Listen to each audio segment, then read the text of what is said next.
Jamaah, oh jamaah. Alhamdulillah. Alhamdulillahirrabbilalamin. Kembali lagi di Islamitinda, jamaah Islamitinda yang dirahmati Allah. Ya, hari ini kita masih membahas tentang tema yang luar biasa. Temanya adalah patah hatinya seorang anak. Nah ini buat jamaah yang di rumah juga yang mau titip doa boleh. Ayo kirimkan sekarang titip doanya apa ya? Apakah tentang kesembuhan ataukah ingin hajatnya dikabulkan atau mungkin mau apapun silakan. Ya nanti insya Allah di segmen berikutnya nanti dibacakan juga sama saya, didoakan oleh guru-guru kita.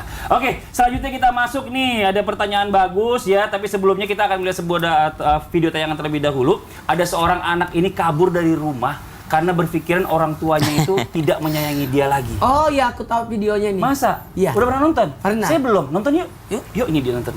Ya ini ya yang namanya anak-anak nih macam-macam nih. Kadang-kadang kalau memang nggak mau apa diturutin apa maunya tiba-tiba ngambek. Tapi ya kita nih sebagai orang tua juga kadang harus tegas juga sama anak. Nggak bisa segala sesuatu yang anak inginkan itu kita kasih. Akhirnya nggak mendidik jatuhnya.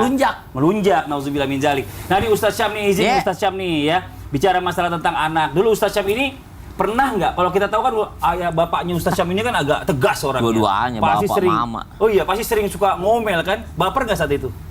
Baper, pernah baper juga. Baper, tapi kan nggak mungkin kita lawan kan. Nanti durhaka sama orang tua. Pernah dipukul nggak sama orang tua? Karena masih ada bekasnya sini. Masih ada? Masih ada bekasnya. Cerita dong, gimana cara menghadapinya nih supaya kita juga nggak jangan sampai kita jadi anak durhaka sama orang tua. Baik, bismillahirrahmanirrahim. Tapi guru kami Usman, Ustaz Maulana, Mas Fadli serta guru-guru kami yang dimuliakan Allah Subhanahu wa taala. Semoga Allah Subhanahu wa taala panjangkan umur kedua orang tua kita yang masih hidup, yang sedang sakit Allah sembuhkan penyakitnya, yang sudah meninggal dunia Allah lapangkan kuburnya, Allah terangkan kuburnya dan Allah jauhkan daripada siksa kubur. Karena kalau sudah tiada barulah terasa. Lagu dong itu. Kalau sudah tiada baru terasa. Termasuk yang sudah tiada itu ketika orang tua sudah tidak sanggup ngomelin lagi. Kalau dulu mungkin masih segar-segarnya orang tua masih ngomel, sekarang udah tinggal bapernya doang orang tua gitu, udah nggak ngomel-ngomel lagi. Tapi subhanallah lebih berbahaya dibandingkan ketika masih ngomel. Ketika masih ngomel, setelah ngomel alhamdulillah selesai, beres urusan. Kalau sekarang mungkin kalau orang tua sudah berusia senja mungkin udah nggak ngomel lagi, tapi subhanallah itulah yang dirindukan dari seorang anak. Dan bapernya seorang manusia ketika dimarahin itu sangatlah wajar. Bapernya seorang manusia ketika diomelin itu sangatlah wajar. Namun menjadi kewajiban orang tua mengomeli anak ketika seorang anak tersebut meninggalkan kewajibannya sebagai seorang hamba Allah Subhanahu wa taala. Bukankah Nabi sallallahu alaihi wasallam mengajarkan kepada kita untuk mendidik anak kita sholat di usia 6 tahun, mengajarkan ada yang ngajarin dengan cara tulisan biar anaknya paham, ada yang ngajarin dengan cara ngomelin mungkin, ada yang mengajarkan dengan cara mencontohkan, beda-beda cara mengajari orang. Jadi ketika seorang mungkin mengatakan tidak boleh ngomelin anak, oh beda, anak kita dengan anak Anda beda. Ada anak yang harus diomelin memang, ada anak yang harus diberi contoh, subhanallah. Jadi beda-beda seorang anak.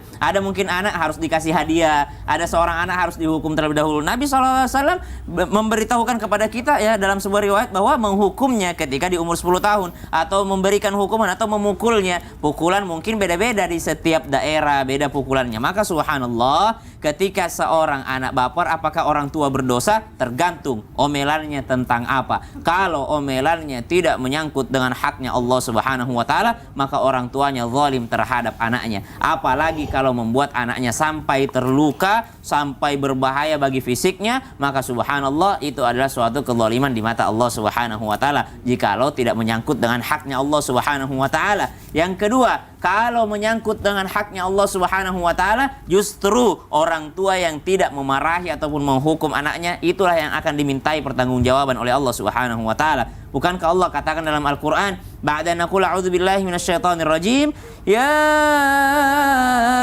ayyuhalladzina amanu qu anfusakum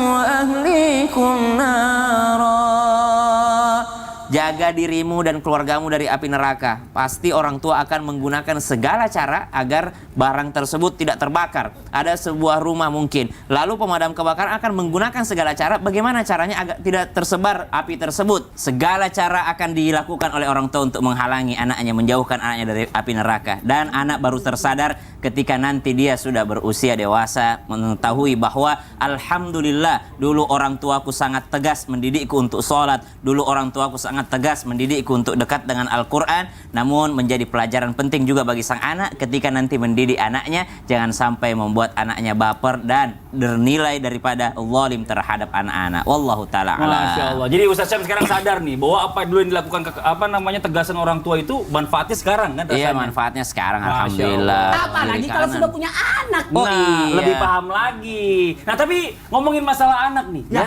Nggak sedikit anak tuh yang nggak mau cerita sama orang tuanya kalau dia tuh merasa kesepian di rumah, ya kan. Biasanya orang tua lengkap, mungkin orang tuanya nggak lengkap gitu ya. Atau mungkin kadang-kadang tuh anak-anak tuh juga jadi apa ya, nggak mau ngomong, pendiam gitu. Nah, kira-kira boleh nggak sih gitu? Kalau dia ngomong takutnya disalahin sama abahnya marah-marah gitu. Kita nggak tahu juga ya yang namanya manusia ya, orang tuanya kayak gimana. Nah, terus lihat aja gitu dong. Terus apa boleh nggak sih seorang anak itu mengatakan kepada orang tuanya kalau dia tuh merasa kesepian gitu, agar orang tuanya tuh lebih peduli sama dia, nganterin ke sekolah mungkin, nganterin kalau anaknya mau ada study tour ke luar negeri atau mau apa gitu, jadi jemput gitu. Gimana tuh Ustaz Maulana Moniji, boleh nggak anaknya ngomong? Boleh dong. Boleh. Izin Nabi dan kepada semua jamaah Islami Tunda dimanapun berada, Masya Allah tabarakallah, jangan pernah meninggalkan momen-momen bersejarah, momen-momen terbaik dari sosok anak yang kelak nanti anak itu tidak akan bisa melupakannya.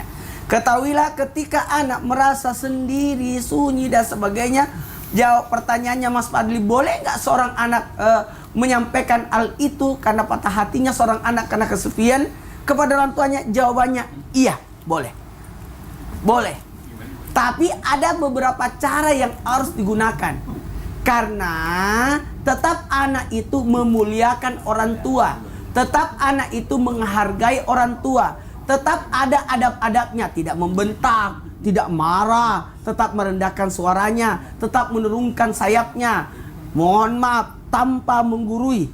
Maka sosok anak boleh menyampaikan sepanjang tidak menyakiti perasaan orang tua, sepanjang tidak menyakiti hati orang tua, sepanjang tidak menyusahkan orang tua. Kalau saya katakan ini bisa jadi jantungan orang tuanya.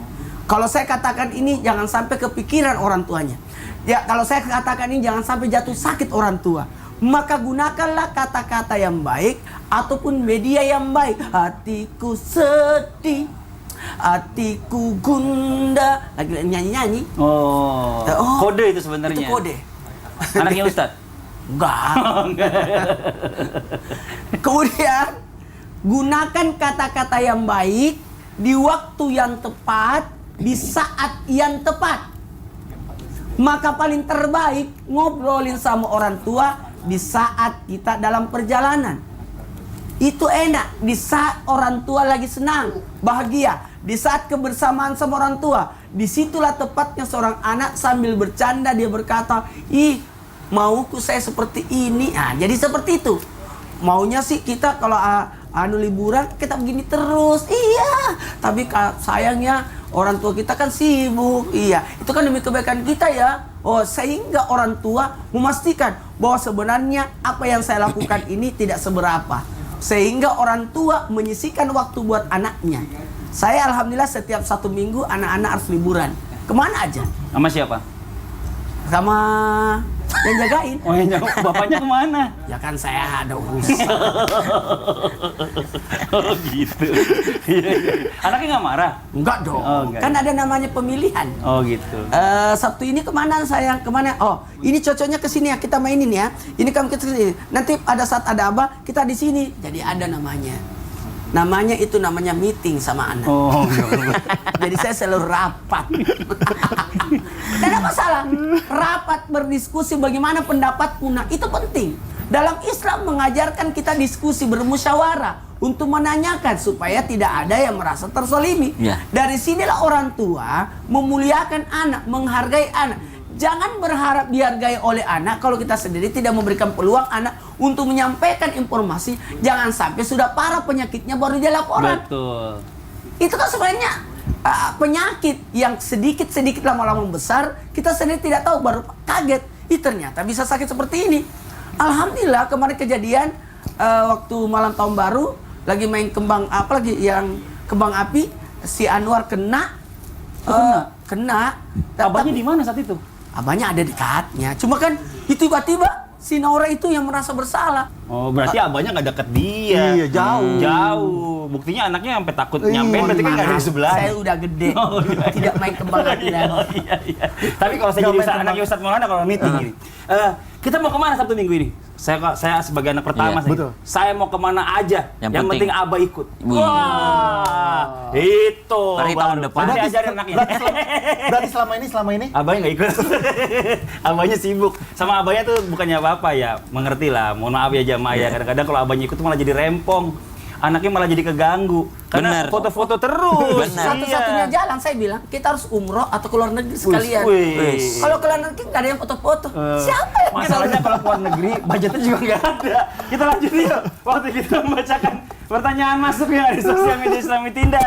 Kalau gitu kita masuk ke segmen Tanya Dong Ustadz. Kami semua tanya dong Ustadz. Oke, langsung aja kita masuk ke pertanyaannya. Assalamualaikum Ustadz dari Instagram. Waalaikumsalam warahmatullahi wabarakatuh.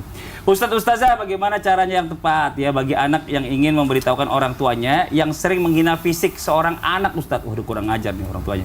Saya sering sakit hati saat mendengarnya Ustadz. Mohon dijawab Ustadz Ustazah. Nah ini Ustadz Syam nih, orang tua bisa menghina fisik anaknya sendiri. Bagaimana tuh Ustadz Syam? Bismillahirrahmanirrahim. Kalau keseringan biasanya udah menjadi hal yang biasa gitu memang. Jadi ketika kita melontarkan kalimat-kalimat biasanya beda yang dirasakan yang menghina dengan yang dihina. Mungkin orang tuanya tuh biasa aja memanggilnya, "Hey, Mr. Black" misalnya, atau dia panggil anaknya yang hitam atau yang apa, Yang subhanallah, gendut gitu ya. yang gendut, subhanallah, padahal itu bisa menyakiti perasaan anak. Bagaimana caranya sebagai anak? Boleh disampaikan kepada orang tua, tapi tetap menyampaikannya dengan cara yang memuliakan orang tua. Ganti dong, papa, aku nggak suka dipanggil kayak gitu, aku nggak suka, memang aku seperti ini, tapi aku nggak suka dipanggil seperti itu, doain dong yang baik-baik Harus gitu. komunikasi itu ya. aja, Harus mesti ada Atau disampaikan pakai kepada orang. cara orang lain yang menyampaikan, entah itu mamanya atau neneknya. Iya, subhanallah, nenek paling bagus sih, nenek, kakek. Karena nenek nggak ada yang lawan. Orang kakeknya juga takut.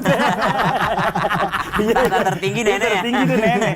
Jadi bilangin sama nenek supaya bilangin ke orang tua agar tidak mengejek masalah fisiknya. Karena kalau keseringan diejek akhirnya menjadikan dia jatuh Minder. mentalnya, minder kepada Betul. orang lain. Kurang percaya Subhanallah. diri, nauzubillah Antara dua min sih, dzalik. bisa jadi minder atau bisa jadi udah nggak peduli lagi. Subhanallah. Nauzubillah, Jadi nauzubillah. jangan sampai. Ya kita juga sebagai orang tua ini Ya. harus pilih-pilih kata-kata. Kadang-kadang kalau emosi tuh yang keluar tuh mulut itu nggak keren Allahu gitu. Akbar. Nauzubillah min dzalik. Kita masuk ke pertanyaan berikutnya dari Instagram Allah. Assalamualaikum Ustadz Ustazah. Waalaikumsalam warahmatullahi wabarakatuh. Izin bertanya, saya punya ibu dan setelah cerai dengan ayah, penampilan ibu berubah. Dan dia tidak memakai hijab lagi dan tidak sholat. Sedangkan saya dititipkan di panti asuhan oleh ibu saya. Dan alhamdulillah, saya sudah dewasa sekarang dan bisa mencari uang sendiri. Lalu ibu saya datang dan meminta uang kepada saya dengan mengancam bahwa surga di bawah telapak kakinya. Pret. Saya tidak tahu lagi, saya sudah sakit hati nih dengan ibu saya nih.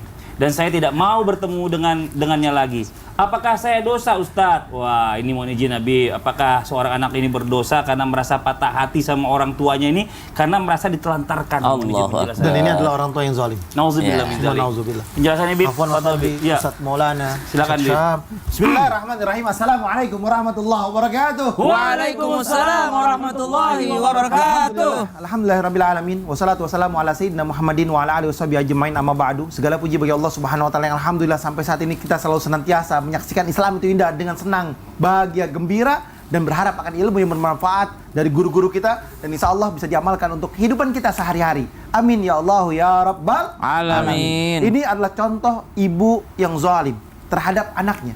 Ini adalah contoh ibu yang tidak mengerti dan memahami hak dan kewajiban dia sebagai seorang orang tua. Dan juga ayahnya termasuk adalah ayah yang zalim karena menelantarkan anaknya. Karena disampaikan tadi oleh Ustadz Syam, "Ar-rijalu qawwamun 'alan nisa wa anfusakum wa ahlikum nara." Laki-laki menjadi pemimpin dan wajib menjaga anak istrinya ke dalam kebaikan. Ketika sudah pisah, istrinya nggak apa-apa pisah. Anak tetap anak. jagalah anak, didiklah anak dengan didikan yang baik. Mungkin kita bisa ngambil satu hikmah. Yang pertama adalah seorang anak yang sudah jauh dari ibunya melepas hijabnya. Dia tidak sholat, dan anak tidak terkontaminasi dengan perlakuan ibunya. Akhirnya berada dalam adaptasi yang baru, yang baik, mengerti dengan hukumnya Allah, pesantren atau apapun, sehingga anak tersebut menjadi anak yang saleha, yang bertakwa kepada Allah Subhanahu wa taala, atau anak yang saleh yang bertakwa kepada Allah Subhanahu wa taala. Yang kedua, di sini kita harus memahami bahwasanya wajib bagi seorang anak, ingat, wajib bagi seorang anak harus memaafkan ibunya. Karena gimana pun juga dia tetap ibumu. Gimana pun juga dia tetap bapakmu. Apapun yang terjadi. Ayah yang pisah dengan kita gara-gara ibu kita. Ibu kita yang menjauhkan kita gara-gara sebab kehidupan dia yang sudah rumah tangganya hancur. Sehingga anak yang menjadi korban. Di sini anak harus mempunyai satu pemikiran. Ridho Allah fi ridho walidain tetap. Ridhonya Allah terletak pada ridhonya orang tua. Jadi anak wajib menghormati orang tuanya. Wajib berkata-kata baik terhadap orang tuanya. Wajib welcome, membuka diri terhadap orang tuanya. Nanti biar Allah Subhanahu wa taala yang menentukan, bukan kita. Karena kita kedudukannya anak. Kita di bawah. Kita perlu ridhonya. Apapun yang terjadi, dia tetap orang tua kita. Memaafkan, memuliakan, dan menghormatinya. Terus dia datang tiba-tiba minta uang. Kalau punya rezeki kasih. Kalau nggak punya rezeki bilang, saya nggak punya uang. Kebutuhan saya seperti ini. Dan jelaskan dalam kehidupannya. Itu nggak jadi masalah. Tapi yang terpenting, anak harus memahami kedudukan dia sebagai seorang anak. Jangan sampai dia durhaka terhadap ibunya. Dia berkata-kata kasar terhadap ibunya ataupun bapaknya. Walaupun bapaknya tidak pernah mendidiknya, walaupun ibunya tidak pernah mendidiknya, walaupun bapak ibunya tidak mengajarkan ibadah, sholat, dan lain sebagainya, tetap wajib bagi seorang anak untuk menghormati dan takziman, takriman, wa mahabbah terhadap orang tuanya dengan kecintaan yang tinggi karena dia adalah orang tua. Ini yang harus kita lakukan. Karena apa? Kalau nggak seperti itu kita bahaya, kita yang durhaka. Benar. Karena memang biar bagaimanapun juga ya, mohon maaf semuanya buat yang bertanya juga tadi, Mbak ini nggak akan ada di dunia ini kalau tanpa ada ibu gitu. Masya Allah. Mau lahir dari mana gitu ya kan. Jadi seburuk apapun ibu kita tetap kita doakan. Dan tetap aja kalau dibilang surga di bawah telapak kaki ibu memang bener ya. Walaupun ibunya zolim ya, kita justru cari kesempatan. Gimana caranya ibunya bisa jadi baik. Nah Masya Allah luar biasa. Nah sekarang ada pertanyaan menarik juga nih. Ada jamaah yang nggak kunjung sembuh. Nah, ini berarti kayaknya sama juga penyakit non medis nih. Dan mungkin buat jamaah yang ada di rumah juga yang punya pengalaman yang sama ya. Stay dulu, jangan kemana-mana, jangan pindah channel. Karena setelah ini kita ada segmen titip doa Ustadz ya. Nanti insya Allah didoakan sama guru-guru kita catat bisa, kita amini sama-sama bisa. Setelah yang satunya tetap di Islam itu Indah. Jamaah, jamaah. Alhamdulillah. Kan bisa ngajak ibunya dalam kebaikan. Iya.